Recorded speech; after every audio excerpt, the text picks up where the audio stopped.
It's the inaugural record release from Discograffiti. Metal Machine Musac is a slanted tribute to Lou Reed's divisive 1975 double LP Metal Machine music. Lester Bangs called it the greatest album ever made, but no matter how it hits you, it's always been the ultimate music freak secret handshake.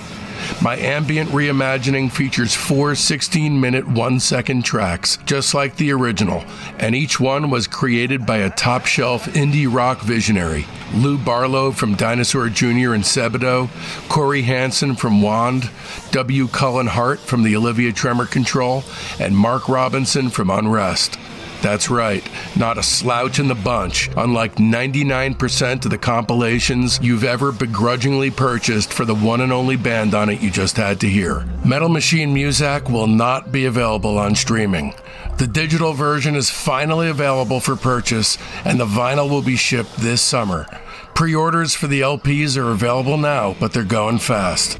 They're being produced in a very limited edition run of 300 numbered 180-gram metallic silver double LP gatefold copies, only 100 of which can be ordered online.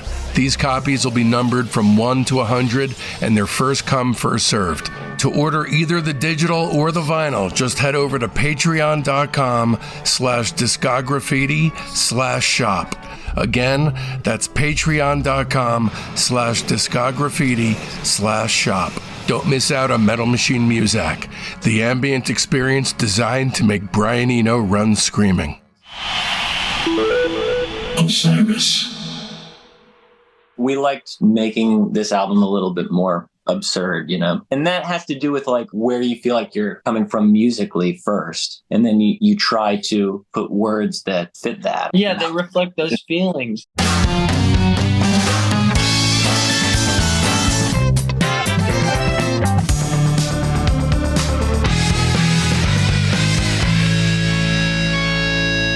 Welcome to Discograffiti, the music obsessives podcast that gives freaks like you and me the chance to connect with a brotherhood obsessed with rating the entire discography of every single artist and band that ever mattered.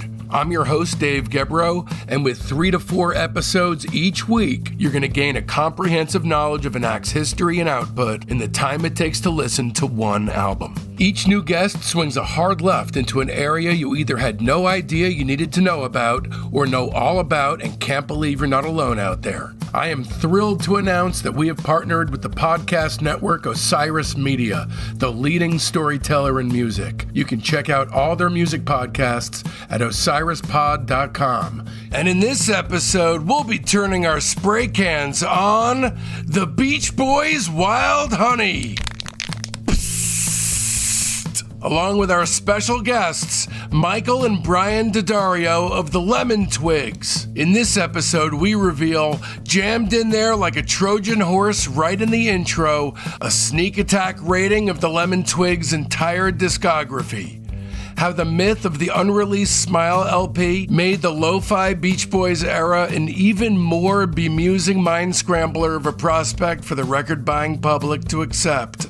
And the Twigs' prowess in getting me to a place of love and acceptance with all the latter-day Beach Boys records, including the Mound of Feces, also called Summer in Paradise. I'm going to take this opportunity now to give a shout out to brand new Patreon member Tyler Davis, an 18-year-old young man with great taste and a soft spot for the mamas and the papas, who literally canceled his cable TV and subscribed to Discograffiti at the Brigadier General tier, which is $40 a month. Trust me, if he can find a way, so can you. Tyler, I love you, and you are seriously my hero. Coming up on Discograffiti, we've got Michael Imperioli rating his favorite band, The Smiths, an interview with Tom Bailey from the Thompson Twins, Robert Schneider rating the Strawberry Alarm Clock, and the 3 surviving Dedrick siblings rating everything they ever released as one of the greatest bands of all time, bar none, The Free Design. So don't miss out. Open up your listening app right now and subscribe. And away we go then! I've been following you guys from the beginning. I used to be close friends with Simon White, and Go Hollywood, before it came out, he threw on track 1 for me, and I was an immediate fan. Huh? What is that? Smile. Oh, Smile. I got that in 1990. They're my favorite band. So I'm talking with basically my favorite band on the planet now, talking about my favorite band. Probably the most interesting era of the band is post Smile. and talking about our favorite band too. I know it's yours. Man, the fucking new record is so good. And I was initially going to ask you if you wanted to do Rundgren, but Rado did Rundgren on my show. Yes, I remember that. Yeah. Have you heard it? Yeah. We were with Rado before he did it. Oh, was really? like, Yeah, like the day before. I don't know what I'm going to say about those later albums. Well, he didn't stick around. Yeah, okay. Yeah, he refused, and I kept being a pest about it. But then we just, post 1982, we did everything, and there's so much, the rap stuff. By the way, have you guys heard about Metal Machine Musac? Musac? Yeah. I'm putting together a tribute album called Metal Machine Musac, and each side is a different artist doing an ambient reimagining of Metal Machine music. And it's Lou Barlow, Will Hart from Olivia Tremor Control, Mark Robinson from Unrest, and Corey Hansen from Wand. Cool. Yeah. That's cool. I'll get you guys a copy of it. Cool, that'd be great. And away we go then. In their relatively brief career, our two guests have accumulated a crazily considered discography, which astoundingly gets literally better and better with each of their releases, simian rock opera notwithstanding. Consider this introduction then as my audition to do a larger, more intricate and inward-looking show covering the first decade of the Lemon Twigs growth. There's the 100-copy 2015 cassette-only, charmingly meandering psych debut, What We Know, which I'll give 3 stars, recorded when you were 16 and 14 years old. 2016's Rundgren Redux Carnival Oompa Indie Art Pop debut, Go Hollywood, which I'll give 4.25 stars.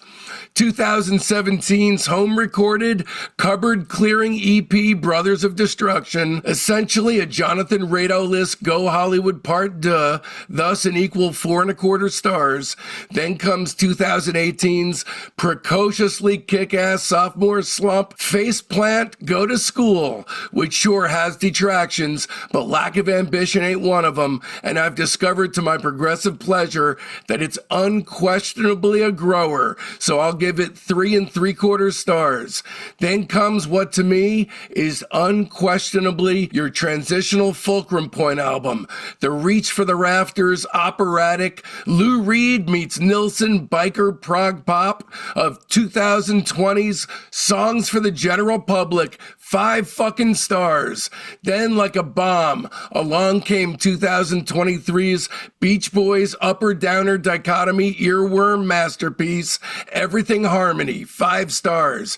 And I'd be utterly remiss to not mention that they're largely responsible for objectively the greatest Todd Rundgren song in decades, entitled I'm Leaving, replete with wonderfully wobbly Takes Two to Tango timekeeping, which you can find on Runt's 2022 Space Force LP.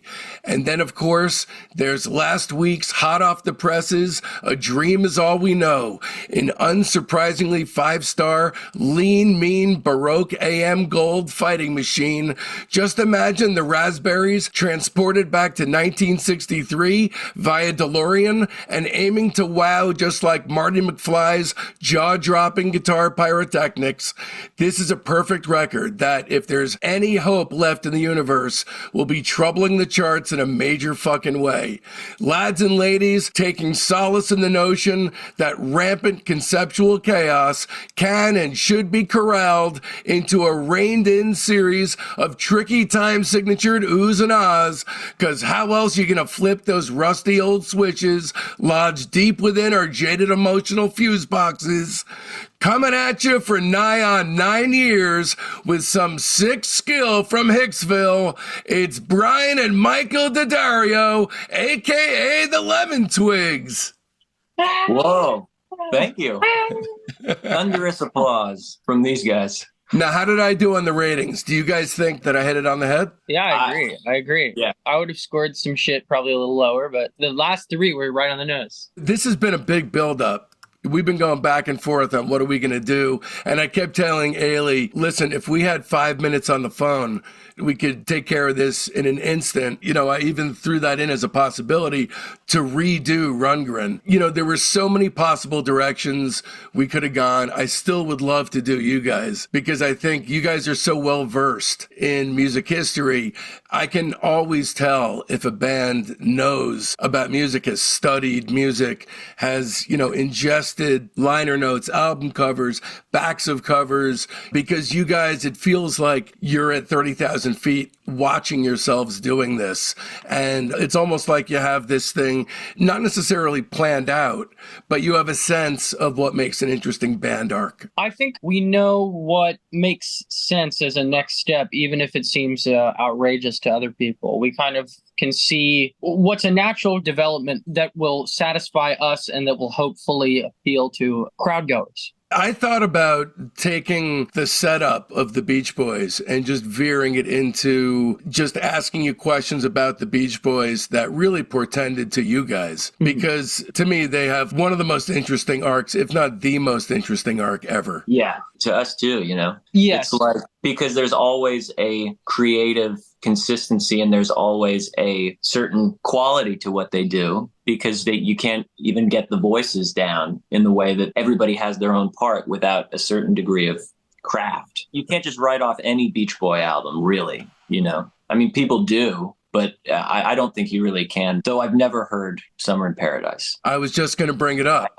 I've never heard that. I've heard, I'm sure, tracks from it. But what is the album with, Cruisin'? I've heard parts of that. And I've heard songs from that I thought were really good, you know. There's a Brian Wilson song on there. Is Let's Go to Heaven in my car on that? In my car, yes. Yeah, it's pretty cool, you know, in the way that his first solo album is just like amazing, you know. Yeah. He has so many Pet Sounds, Love Yous, you know, fully creative albums. When you guys came at me with the Beach Boys, I got really nervous because when there's a major band with a huge amount of output, it's the kind of thing where it would hijack Discograffiti, because you've heard the show. We go into things in depth. It's not a surface level thing.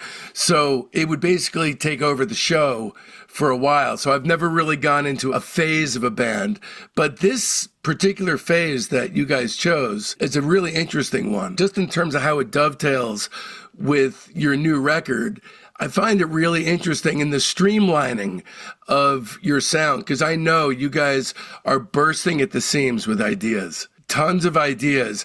And probably the hardest thing for the two of you to do, I'm guessing, is to corral that stuff and keep it hemmed in and just stick with an idea. But, you know, the idea of choosing the runtime of 34 minutes and going back even farther for inspiration, I'm hearing Peter and Gordon, Chad and Jeremy. I'm hearing stuff in here that's very winsome, and almost like the next step is going to be the Andrews Sisters or something. Like, just keep going back and back and back. Yeah. Whereas the last one, I would say more early 70s. This is more early to mid 60s, it sounds to me. Yeah, well, I think the main thing with us is that we kind of look at it as almost a Beach Boys philosophy, in that we can take a song that's 5 years old or a recording that's 5 years old, and if it's well recorded and well done and our vocalizations aren't somewhere way off into some rabbit hole that we're not in, again, what I'm talking about is like with the album Songs for General Public, where I'm singing in a really operatic style. Something like that would not work on this new record. Right. But there are two songs off the new record that are from 2017. And to us, that's kind of a Beach Boys type thing to do, to take a song that's like that and just remix it or add a few vocals and stuff like that. And what I was going to say about the Beach Boys before is that there's a certain level of interest I have in every single Beach Boy recording, especially ones that involve any one of the Wilson brothers, because there's a certain level of craftsmanship that goes into every recording that is interesting on a production level, even if you're not too interested in the song. A lot of the songs too, there's a certain level of craftsmanship that's innate in the songwriting. It makes it so that there's a crumb of something even on their worst day, you know? So I don't know. I relate that to us in that we kind of function in a compilatory style when it comes to making a record. We take songs sometimes from different places or from different periods, and we put them together because we don't want to will ourselves to do something in the same style. So we kind of curate ourselves, you know? So then what was the gateway in, or the keyhole into this record? What was the holdover from 2017? The two songs that were held over were the song If You and I Are Not Wise and I Should Have Known From the Start. And then the song Ember Days was a song that was supposed to go on Everything Harmony, which I think if you know the records, you could kind of hear that. But the fact was, with the last record, it was so many down ballads with nylon string guitar, it just felt like another one would be a detriment to the song and to the record. And we really believed in both of the song and the record. So we thought it would actually be more elevated in the context of a more upbeat record to be the ballad or one of the 2 or 3 ballads, you know. I don't know what it is with record companies being such boneheads when there's so obviously a breakthrough record happening. I mean, when I was reading about Everything Harmony being a sort of up for grabs thing, you know, then going to Capture Tracks, I was thinking about Yankee Hotel Foxtrot, because it's like there's no A&R people anymore that can recognize anything. Well, the person that works at Capture Tracks was the person who signed us to 4AD. And so we love her. She's great. She's great. And she left 4AD at a certain point and moved to Omnian or whatever. And so it made sense us going to her. And also, you know, she was interested the whole time, you know. But, we obviously wanted to weigh our options at that time. And we did get a lot of people saying, we're not interested, you know. Or one of the things we got was like, if you guys considered working with a mixing engineer to make it more modern or something like that, or to make it like something that could compete, you know, I would think like something that was more compressed and like maybe more bass and more punch. Everything Harmony was like kind of the record and collection of songs that we were sending to people, you know. But yeah, I mean, it doesn't really matter though, you know. For us, it's like going to like their office or whatever, Capture Tracks, and the fact that like it's sort of a smaller office, it kind of makes more sense for us. You know? we like our label. It's not to say we don't like our label, but it's an interesting thing that when we were first trying to shop around the record, we've been around for a while and we couldn't get much interest. I think we are kind of proud of that in a sense because the music spoke for itself and it proved us right to an extent, which I'm kind of proud of that. What'd you say, Brian? Yeah, no, never mind. What'd you say? I was just saying, not proving them wrong proved us right. You know, that's slightly lighter language. Well, that's the truth. It's not about proving them wrong. It's more about when you get that kind of response, you feel like, well, dejected, especially when you feel like, well, okay, I think I have an audience. So it's, you know, that the record is going to sell somewhat. It's not like a risk to sign us. You know, they must just really not like the music. Yeah. Well, I mean, look, first of all, I know you were going through a lot of heavy stuff at the time. The music is a very apt and very moving reflection of everything that was happening in your life from what I've read.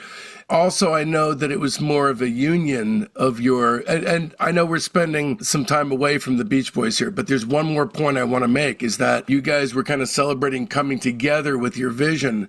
But there's a point I want to make about Songs for the General Public, which is that I know that you were at odds in your vision with that record. And I got to say, just from an outsider fan, a listener's point of view, is that I don't think that that's a detriment to your music.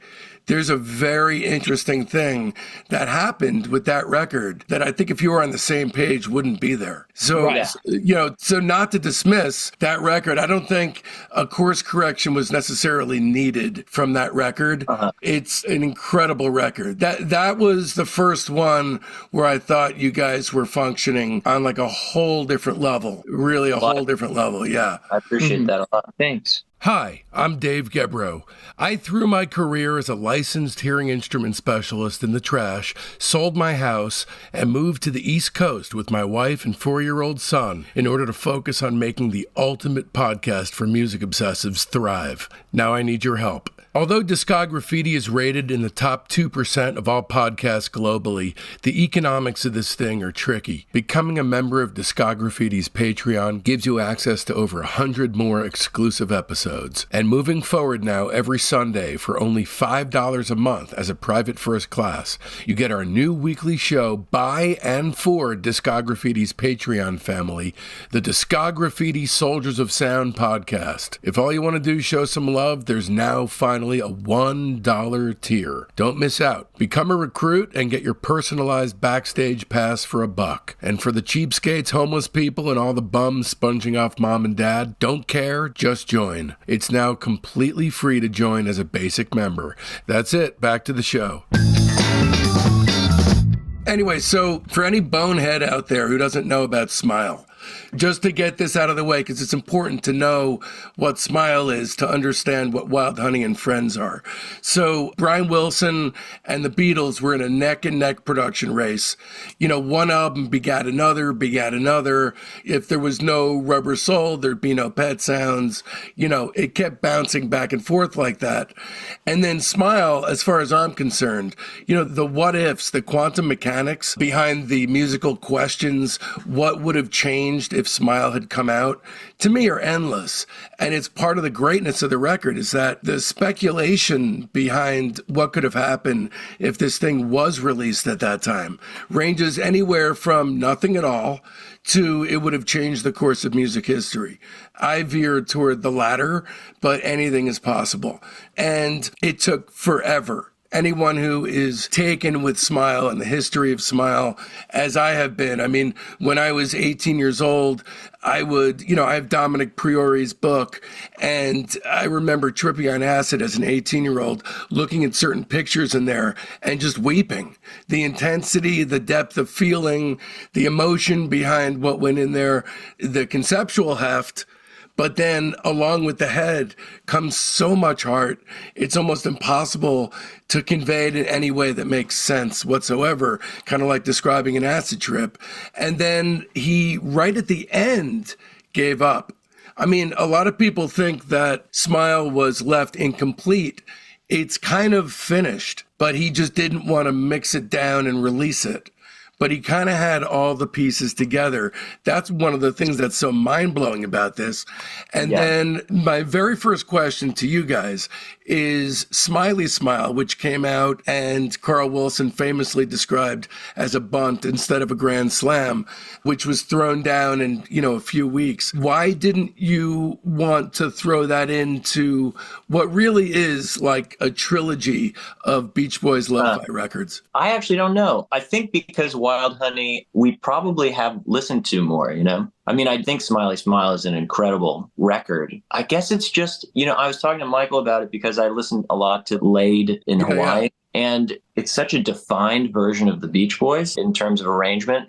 It fits so well with Smiley Smile and fits so well with Wild Honey. And that's like a sound of theirs that is totally unique to them and unique to that time, that span of those three albums, really those two albums, because Friends has a little bit more of a studio feel. And I was thinking about the fact that Good Vibrations and Heroes and Villains, they do versions like Smiley Smile-esque versions of those songs that are so interesting. And I was saying it would be interesting if Smiley Smile it kind of has sort of a disjointed feel with those big productions at the top of both sides, whereas the rest of the album is very stripped back. And that kind of makes it feel a bit less like a vision for record, like an artistic statement, even though it obviously is, I mean, it's almost like that album is just working with the Beach Boys on the instrumentation, and the vocals is like the most stress-free way for Brian Wilson to be incredibly creative with arrangement. I mean, there's almost as much arrangement that goes on that album. Well, maybe not. No. I think, but yes. It's clever arrangement. Yeah. When you think about the stress of an 11-piece group or more in the studio and telling them all what to do, and then you think of what it must have been like for him to record Smiley Smile, it's like night and day. I mean, it's almost more of an artistic process than being in a production race, I don't think almost more. I think it's more, because think of the restraint that had to have come from having the Wrecking Crew at your beck and call 24 hours a day to, how Vegetables starts with just the single bass note and then the pouring of the water. I mean, to go from all of that to funnel it down to just that is a massive artistic statement. And it probably started the entire bedroom pop movement, is that record. Yeah. But there's not any real reason why. I do think, though, when we're working, we tend to think of Wild Honey arrangements more than Smiley Smile arrangements, because it's really about the bare essentials, obviously, but there is a fullness to the arrangements on Wild Honey. Yeah. And also the way that is an interpretation of soul music. If you don't have like a particularly like funky drummer, the best thing to do is like imply this sort of groove by just leaving out everything other than the upbeat, the great mark of that album. Yeah. They've all commented on that they didn't feel like a band anymore because they would go out on tour, come back, lay down their vocals on tracks that had already been laid, and that was it. So they didn't really feel like a band, and this was them sort of becoming a band again. And the quote I always think about when I think about Wild Honey is Carl Wilson in 1976 said, "Wild Honey was very simply music to cool out by." Brian had done a bunch of, I don't think he did a lot of acid, but he was just fried from everything and just needed to just chill. And this was getting back to boogie woogie and getting together as family. I mean, Smiley Smile was kicked off by, I think they bought like $5,000 worth of hash. It was a hash record, just them sitting around smoking hash.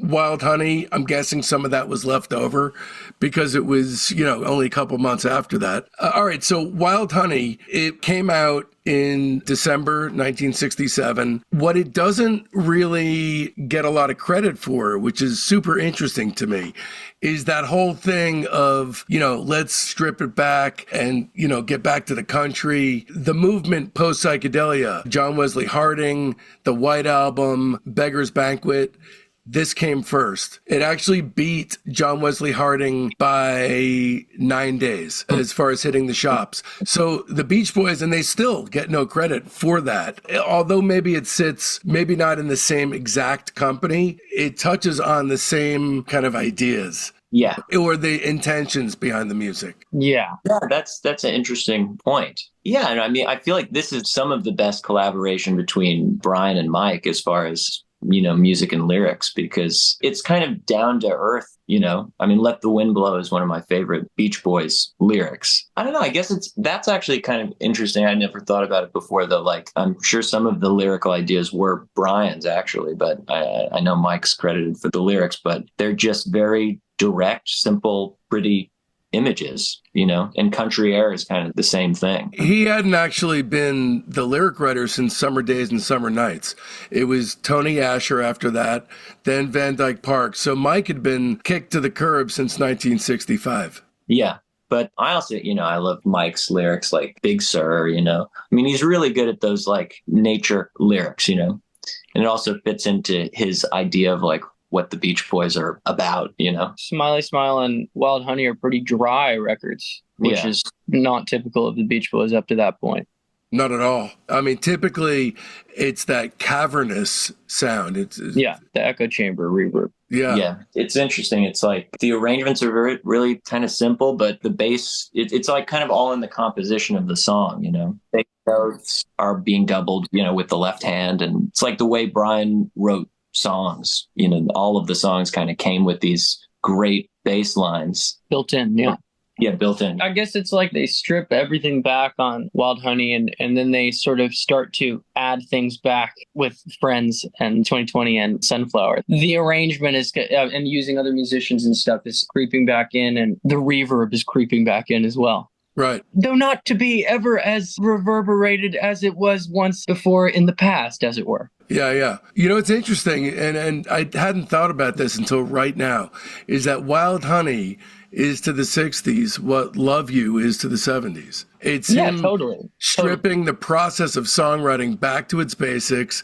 getting, much more in touch with just the nuts and bolts of writing a song, and sometimes in such a way that is almost hysterically mundane. Throwing that bass drum into a river.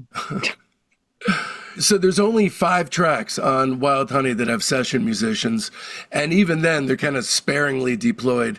Wild Honey, Aren't You Glad I Was Made to Love Her, Darlin', and Here Comes the Night. A lot of the weirdness of Smile and Smiley Smile, not even a lot of the weirdness, all of the weirdness is basically gone. At the time when it came out, the critics, unsurprisingly, saw it as a very inconsequential work.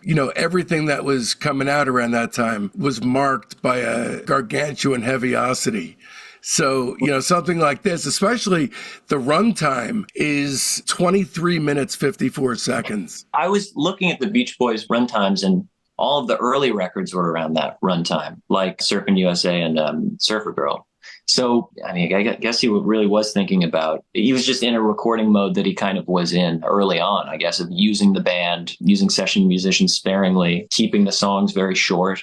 I mean, it's interesting, like on the Sunshine Tomorrow box set, they have a version of I Was Made to Love Her with the whole middle section, the whole bridge that they cut out. And they have like the version with the bridge. And I guess it's an a cappella bridge. Like they never recorded any backing to it. And I guess it was meant to be an a cappella bridge. But it works really well. Also on Friends, there's like a version of Wake the World that's longer. You see that a lot on Sunflower, like a 3.5 minute version of This Whole World. How about Meant for You? I had no idea that was a whole full song that was just faded out. Yeah. That was a stunner because Meant for You, I was so used to that being this tiny little confection that it was shocking to hear all those lyrics. Yeah. In those other cases, like I almost feel like, I mean, I wouldn't change any Beach Boy album or whatever, but it's like you hear those longer versions and you feel like it could totally work, and work just as well. But in the case of Meant for You, it's really cool, the long version, but it's definitely more poetic and beautiful as they put it on the record, I think. Oh, hi. I got to tell you about the next tier. As a lieutenant, you get an ad-free, substantially elongated director's cut of every episode. And you'll be getting the shows a few days earlier than the general populace, which is designed to make you feel even more special than you already are. And now back to our expertly crafted program. So one thing that makes this whole era so much more complex is, think of it contextually. For a good 5 years or so, from 67 to maybe 72, these guys are operating with these admittedly kind of confectionery albums. And it's an aesthetic that he uses that's very different, but it's under this cloud of Brian Wilson is a genius, Smile is the greatest album ever made, but it's just a myth. So there's this myth-like cloud. Capitol, through this entire era, has not given up on the idea that it's releasing Smile. It still thinks, and the Beach Boys still think, that it's coming. And so, there are these droplets of Smile that appear on, I think, every record. Maybe it's almost every record. You have Mama Says, you have Our Prayer, these droplets that come out, they intimate that, he is a genius, but hold on, in the meantime, we have this, or we have this. So, there has to be, Brian was no fool. It's almost like he's driving the bus intentionally deep into the wilderness. He knows that people are aware that he's some incredible genius, but yet he's releasing these 20-minute albums that are about seeing you in the nude and going to sleep and how to get to his house. So it's so much more fascinating knowing the context there. Yeah, it's just that their productions are so intricate and beautiful. They would be so difficult for anybody to pull off. It's all such hard work to make any of these recordings. I wonder if it's as conscious of like a thing to set maybe his sights lower, quote unquote, than something as difficult to obtain as, some of the stuff that's on Smile. How difficult that must have been to make. In the context of Heroes and Villains coming out, I guess they said that was a big blow to him. The fact that I think it only charted as high as like 25 or something, and it fell pretty soon. I mean, you could argue that there are songs on Smile that are more pop than Heroes and Villains, but Good Vibrations really was the one obvious pop song that was a part of that record. The rest of it was like beautiful, almost classical music, That's what Bruce Johnson said, at least. He said he thought it should have been on a classical label or something like that. But, I mean, he really is just trying to make Beach Boys music and pop music throughout that whole period and incorporating the rest of the group more. And it's interesting. I guess I wonder if he ever really felt like he was going to actually complete it. I bet he probably didn't really throughout that period. Yeah, I get the sense that he didn't, or that he couldn't fathom, just the pain. If something is that painful, then it's hard for the mind to look. It's like looking into the sun. You could do it, but, why would you want to? For the person doing it, it makes no sense. For the rest of the world, it makes all the sense imaginable. I mean, that method of recording and editing is so complicated, you know? Yeah. And it takes a lot of decision making, you know, a lot of kind of, it's not obvious all the time what you should be doing, you know? Well, Smile's like a jigsaw puzzle. The feels, he would call them. You know, those sections were all feels, and you could mix and match them. That's why it makes such a great proprietary union with the listener, is that, you know, I mean, I was making almost unlistenable boombox mixes of Smile back in 1990, 1991, editing on completely rudimentary equipment, just trying to get a sense of what my ultimate Smile would be. And, you know, in a pre-Pro Tools world, you had to have kept in your mind in a very organized way how it was intended. And I think Brian, the way that he would explain it was that it was just too big, it got out of control. But I think he knew from beginning to end exactly how it was supposed to go. When you hear on the Smile sessions or any bootlegs, just any of the ramshackle sessions that happen, that guy is totally in control. He's not tripping his tits off. He knows exactly what he wants to hear. He knows who's flatting out there. You know, he knows when to cut, when it's done. Everything's in place. The Smile stuff feels like total creativity in the moment of the session, you know? It's like taking a minute and a half of music and making that minute and a half as great as it can possibly be, and taking a theme that you've done 20 different ways and finding a way to make that theme relevant in the moment. But yeah. It would be insane to really have a full picture of how everything comes together. Because like they said, Heroes and Villains was cut many different ways. And I mean, all the music is so many different arrangements of the same piece of musical information. Scenes. There's just scenes. They feel like scenes in a movie.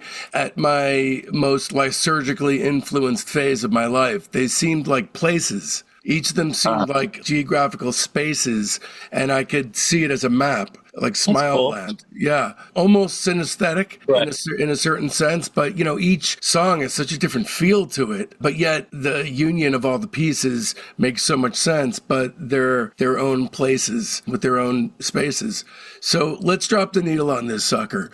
What's your favorite songs on Wild Honey? So when you become a major, you'll be getting access to the ultimate director's cuts of all our sprawling, super deep dive episodes.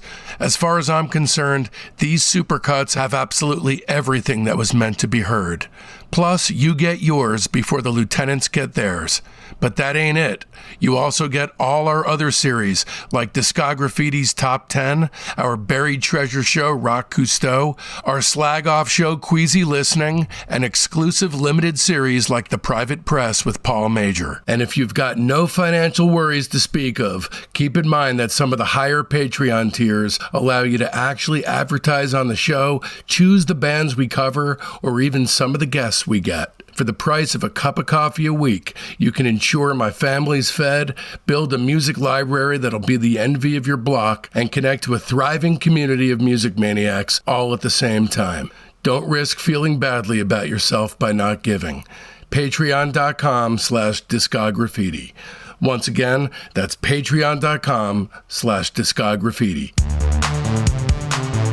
I think Let the Wind Blow is my favorite. And Country Air. Country Air, the Mellotron is just so great. It's very sparse, but it feels like a full production to me. Right. You know? The same with Let the Wind Blow, the vocal sound effects. And those are pieces of music that they can kind of trick you into thinking that there's more on it than there is. Yeah. I would say Wild Honey, maybe Let the Wind Blow too.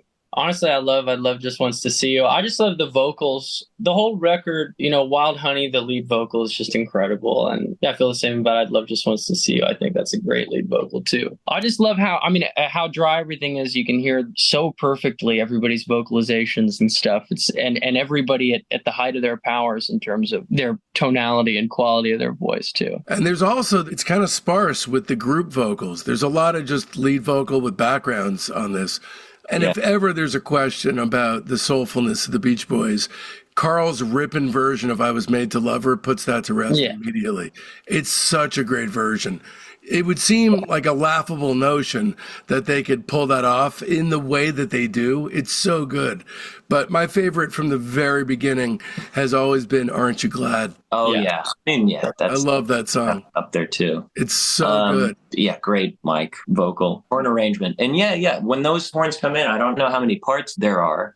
I think there might just be 2 parts. In your mind, it's just like a whole section. Yeah, the kind of percussive vocal parts that they do, like in Here Comes the Night, it's like they're like effects, you know? Yeah. The night, Here Comes the Night.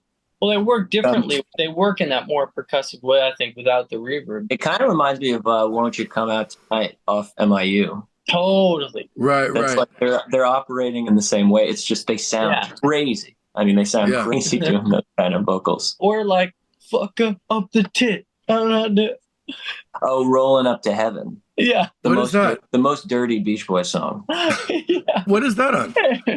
That's a Caribou session bootleg from 1974. The same sessions that they recorded the basic track of first track on LA Light. What is it, Michael? All us people living together. Good time. Oh, Good Timing. Yeah, I love that song. Yeah. You need good timing. The Rolling Up to Heaven is kind of like, it's like Ding Dang, but it's got some dirty words in it. Ding Dang is so great, if only for the fact that had to be a collaboration between Brian and Roger McGuinn. Yeah. It's incredible that it took 2 geniuses to create that. How She Boogalooed It is a very important song in the history of the Beach Boys. That was the very first original Beach Boys song to not feature any contribution from Brian. That's wild. Yeah, and so that to me represents quite a lot of what happened with the band. You guys are actually, I don't know if it's both of you that feel this way or if it's just you, Brian, but you're very generous in your view of later Beach Boys records.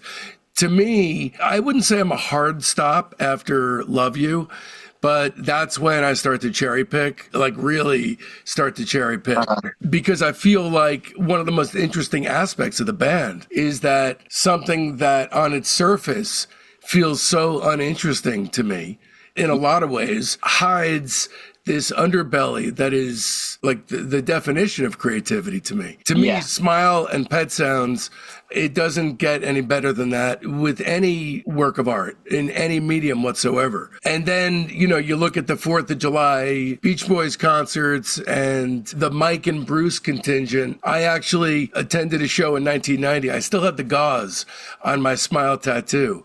And I went there with my Dominic Priori Beach Boys book held out because there was no web at the time. So I just wanted to, if there was any Smile fans, I wanted to befriend them. I needed to. And I explained to my sister, and of course at the time I was 18, it was easier to have a black and white sort of outlook on the world. But that Mike Love was evil incarnate. He was the Antichrist. So we went up front, and my sister, who at the time was 15, gave him the finger. And Mike was in the middle of California Girls. And to a 15-year-old girl, he goes like this with his pinky and then points to her. So, you know, from the beginning, I've sort of been, I don't know, brainwashed into thinking that things were very simple in the Beach Boys camp. It's that Brian Wilson equals unfettered creativity and genius, and Mike Love represents, you know, Satan. Yeah. As I've gotten older, I realized that it can't be that simple. But you guys, to say that Summer in Paradise is not without its redeeming qualities is an interesting viewpoint that I could probably talk about for 10 hours. That's a fan. Summer in Paradise I really need to listen to because I really have never heard the whole album. It doesn't help that it seems to be sort of banished from the face of the earth, but I'm sure that you can find it on YouTube. But no, I mean, the late 70s albums we never found difficult to get into, you know? I think Adult Child was our gateway into liking a lot of those records. I don't know why, but Adult Child. Adult Child is still, we're still talking about Love You. We're still talking about Brian's a genius. Yeah. I know. I'm just talking about what opened us up to liking those records a lot. I mean, MIU, I remember, I love that record. Well, probably My Diane, the fact that My Diane was such a amazing song, you know, like Match Point of Our Love, you know, that's a great, that's a Brian Wilson lead. He is very involved in those albums, and those tend to be our favorite songs. Yeah, just the best song. Yeah, and there's a lot of great choral vocals that happen over those years and stuff, and you know, it's worth listening for. It is definitely more like we've gone through periods of listening to the whole album, but I think the songs that there are usually on those late 70s albums, like 3 or 4 songs that we always go back to, rather than fully loving the album the way we love Wild Honey. It's interesting. On your new record, especially a song like Peppermint Roses, there is an unabashed embracing of an innocence that a songwriter like Brian Wilson can unironically do. And it feels like, in a sense, that's like almost a new thing for you guys. It's like, fuck it, let's just dive head first into a pre-permissiveness period thing where it's like that was the style of relating in a song. I feel like it's something that's a little bit missing in pop music. I don't know. There's almost like a false heaviness that's added to like almost every song you hear that comes out now, even if it's like a fast song. Yeah, well, I think on the last record, like we have a song called Every Day is the Worst Day of My Life, which is so far into the point of being a downer that it's just funny, that it's almost like making fun of a song that's depressing. You know what I mean? But you guys mean every word of it. I could tell. I can feel it. You know, everybody feels like that. I think it's interesting to have the line repeat over and over and over again, because that's kind of the point. Every day is the worst day of my life, and that's all you feel like. But then I think you say it enough times and it is funny, but like, it's like, you know, you can only sit there and be miserable for so long before you just think it's funny or something. I don't know. So, but when it comes to the lyrics that are more, I guess, innocent or just fun, like Peppermint Roses, for me, it's more of like just painting with words type thing. And I like the way that these words sound and the images that they bring to mind. And I don't need to have it be so personal. Yes, and there's a bit of a story there, but it's more of a feeling than a story. And then in the choruses and the words that we're choosing are more important, and they kind of just bring to mind a psychedelic world. We liked making this album a little bit more absurd, you know, and that has to do with like where you feel like you're coming from musically first, and then you try to put words that fit that. Yeah, they reflect those feelings. You know, it's interesting from, you know, the perspective of trying to create that innocence. Sometimes when you've stepped over the line and have experienced too much where you have to actually manufacture an innocence, I look at something like Can't Wait Too Long, which is an outtake from Wild Honey. And I probably like that more than any song on Wild Honey. But I understand also there's that thing of the riff that Brian falls into and gets hypnotized by, the feels that he creates, and the band being, I don't know whose idea it was to keep it off the record, but I could listen to a 3-hour version of that and not get sick of it. And it is officially like unfinished, right? I don't know. But that's the kind of thing that I guess is like the most difficult to complete in a song with clear beginning, middle, and end. But I totally agree with you. Yeah, you can listen. I love that song. I mean, sure, the lyrics are kind of nothing lyrics. I think that's kind of the point.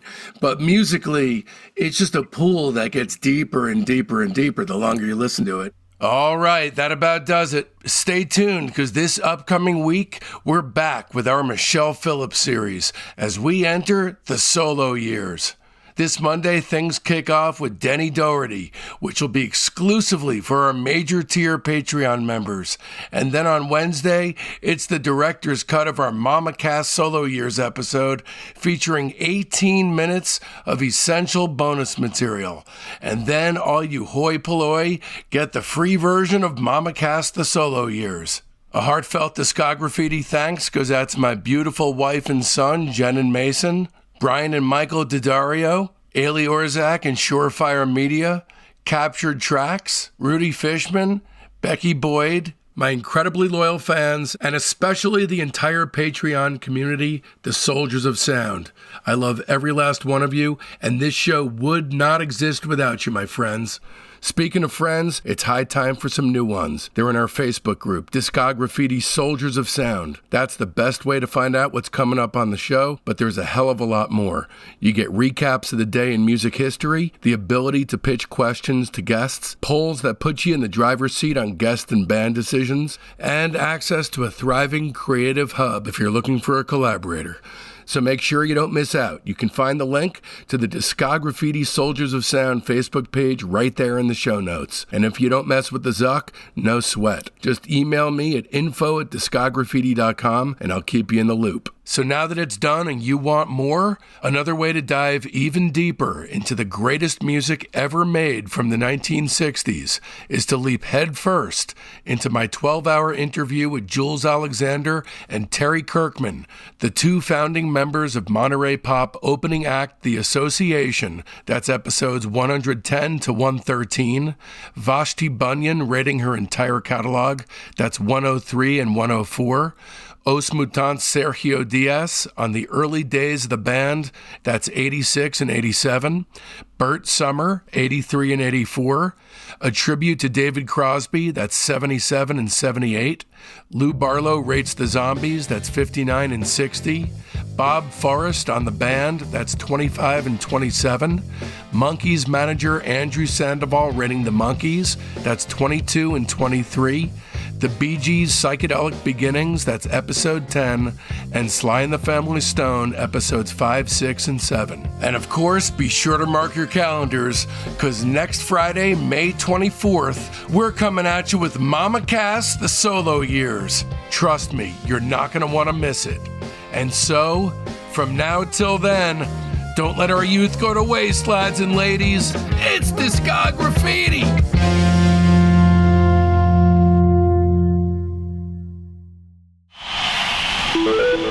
Osiris.